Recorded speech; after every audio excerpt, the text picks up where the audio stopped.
Ford Focus 3, it is obvious that in many ways Ford sought to keep up with the unstoppable Germans, having mastered the production of preselective robots and low-volume turbo units that are economical in terms of fuel consumption. Many fans of the model eagerly expected the Ford Focus 3 to get turbocharged EcoBoost engines. To a small chagrin, only the owners of the supercharged version of the Focus ST with a 2-liter overinflated EcoBoost for 250 horsepower and a reliable chain drive were able to appreciate the charms of this technology. Liter versions are sold only in Europe for unknown reasons. Apparently, our gasoline is still too harmful to sensitive modern units.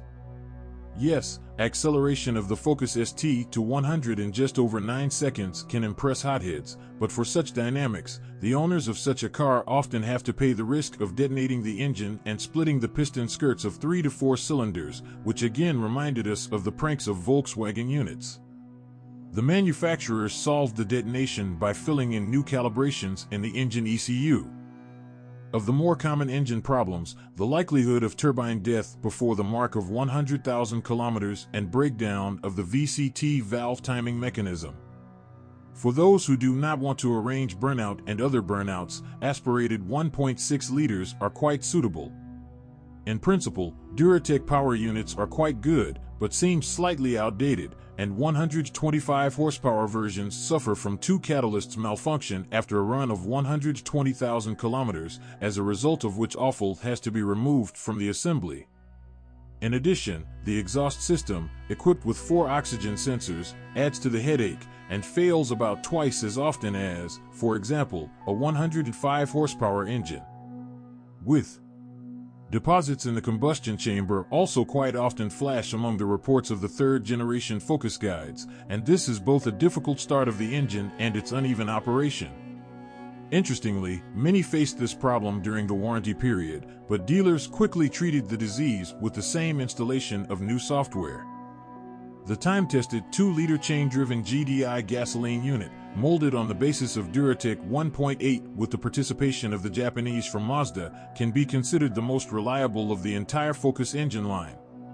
Of the systematic problems, failures of fuel injectors and a pump can be noted, but often this happens because of our gasoline or maintenance at Uncle Vanya's garage. In addition, an oil change here should be carried out at least 9 to 10,000 kilometers. As for the common weaknesses of Ford Focus 3 gasoline engines, their unpleasant feature is oil leakage from under the valve cover gaskets, as well as the not-so-wear-resistant right engine support, which rarely lives up to 50,000 mileage. In the latter case, the developers apparently decided to cash in on the sale of spare parts, but experienced car owners ruined the cunning plan and buy either high-quality analogs or the original from the Volvo XC60 with more reasonable price tags. Diesel 2-liter TDCi in our area are quite rare due to their high cost, and few of us are able to properly maintain and repair these units properly. However, on Focus's TDCi are installed only in conjunction with the PowerShift robot and work quite reliably. Of the typical malfunctions, only the failure of the fuel injectors due to low-quality fuel and the breakdown of the 2-mass flywheel are noted. Ford engineers said a resounding no to the CVTs in the third generation of the Focus and instead decided that it was easier to develop a preselective robot with 2 clutches and, like the prudent Germans, make money on spare parts. Now the owners of cars from VAG with the legendary DSG are not alone in their grief. Everything is the same as with the DSG. PowerShift can be found in 2 versions, with dry clutches and wet. The first option is for gasoline engines, the second is for a 2-liter diesel engine. In fairness, it should be noted that the dry PowerShift for the Focus turned out to be even a little more reliable than the DSG, because the Ford robot demonstrates smoother shifts and careful use of the clutch. By the way, according to statistics, PowerShift lasts longer on 2-liter engines than on 1.6. These boxes sometimes live up to 100 without problems, but there were cases of repairs at 15-20-30,000. A mandatory procedure for owners of Ford Focus 3 with PowerShift will be a periodic update of the firmware version and adaptation. This will significantly extend the life of both the clutches and the box as a whole. This simple action can sometimes eliminate the first shocks when switching. Those who are not spoiled by lady luck are forced to change either the clutches or the entire TCM unit, depending on what the diagnostician prescribes. Some owners of the robot feel trembling, but not from the joy of owning the Focus 3, but because of the appearance of a leak through the oil seal of the input shaft of the box or the crankshaft of the motor. A procedure not carried out in time entails the need for expensive clutches for PowerShift. So keep your senses on the alert. Further, as in a scary tale, a metallic rattle may occur during the shift or loss of several gears. You can cure this ailment by replacing the pressure fork, the wedge of which caused the malfunction. Pledge Health PowerShift is not as far away as it seems. One has only to adhere to moderate acceleration dynamics, turn on neutral during long stops, use manual mode more often, and periodically update the software.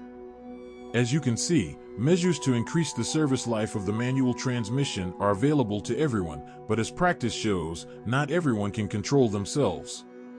So the Ford Focus 3 left the only way out a simple and reliable manual transmission. An important problem with the Ford Focus 3 with a robot in the used car market is the fact that this box is almost impossible to fully diagnose without opening it. When checking a car before buying, you can try to simply release the brake pedal and do not step on the gas. The car should slowly move off by itself. The method is not the most reliable, but completely killed specimens can be weeded out.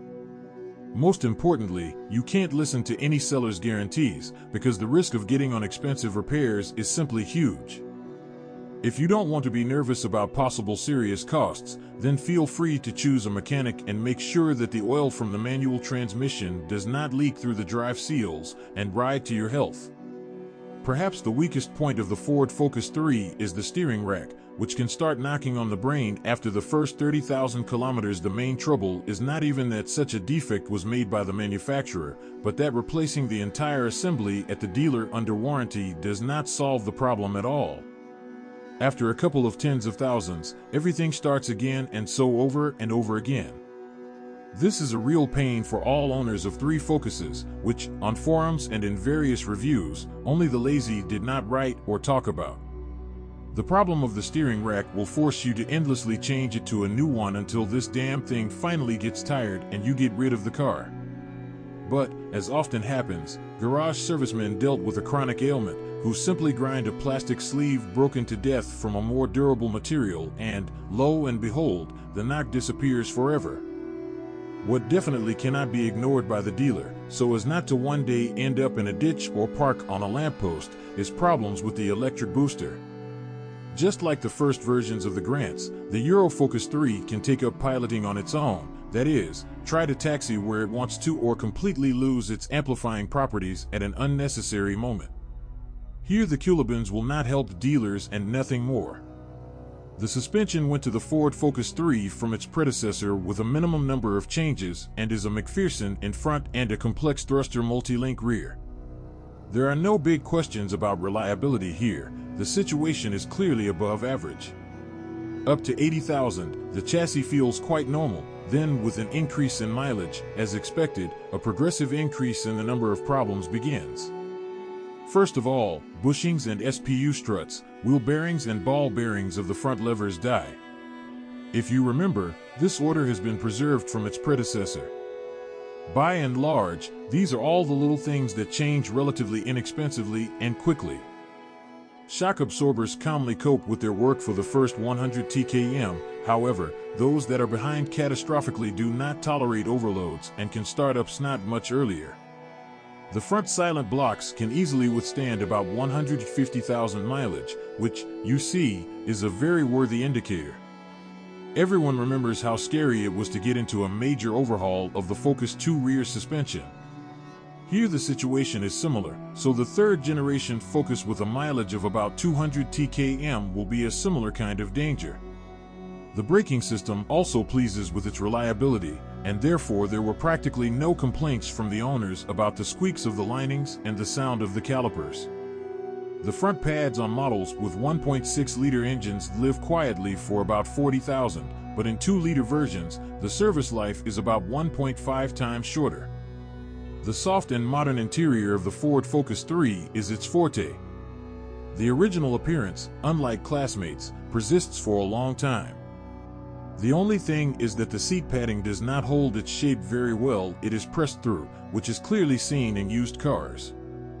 It's not even about the cheapness of finishing materials, but in the shape of the sidewalls, which take on the entire weight of the body during boarding disembarking. The gearshift knob and cabin deflectors, which require careful handling due to their fragility, quickly get rid of their coating. The first crickets in the cabin begin to sing their song somewhere in the center console area, as well as somewhere in the door cards. To eliminate extraneous sounds, you will have to spend a lot of effort, and it is not a fact that your efforts will be crowned with success. Malfunctions in the circuit of the electrical mechanism responsible for opening the trunk are also often found in the reports of third-generation Focus guides. Dealers are also aware of this sore and are changing wiring harnesses for improved ones. For lovers of high-quality sound, the Ford Focus 3 also prepared an unpleasant surprise: the short life of the tweeters in the doors. The owner and passengers of the car will immediately find out about a malfunction of the speakers by an unpleasant creaking sound coming from there, even if the volume is minimal. We can't help but mention the strange behavior of the rain sensors, which can start a meaningless glass cleaning process on a sunny day and be silent when the road is no longer visible due to rain. We can't help but mention the strange behavior of the rain sensors, which can start a meaningless process of cleaning glass on a sunny day and being silent when the road is no longer visible due to rain. Thanks to high-quality galvanizing, the body of the third Focus can be called almost immortal, but little troubles are not so rare. Owners sometimes complain about floating body gaps for no reason, due to relatively weak clips and soft door hinges.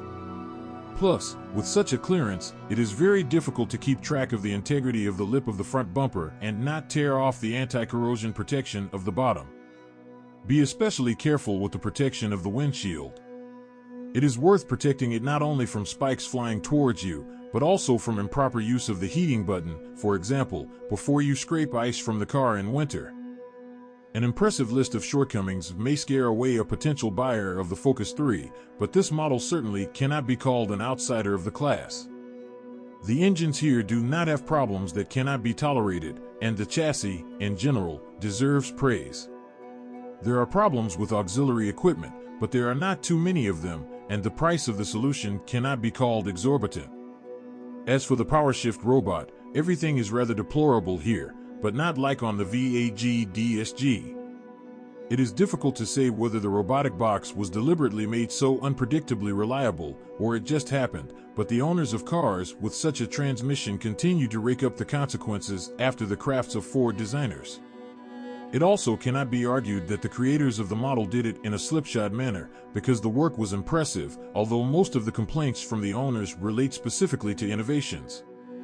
Let's hope that in the next generation of Focus, these shortcomings will be corrected. When buying a used Ford Focus 3, you need to understand that it does not just lose value so quickly. Blame one of the most expensive in the class: cost of ownership. More expensive, perhaps, only Honda Civic. Having exchanged the first 100,000 kilometers, the car is still fresh and focused on its task to work for the benefit of the owner and less upset him with frequent breakdowns.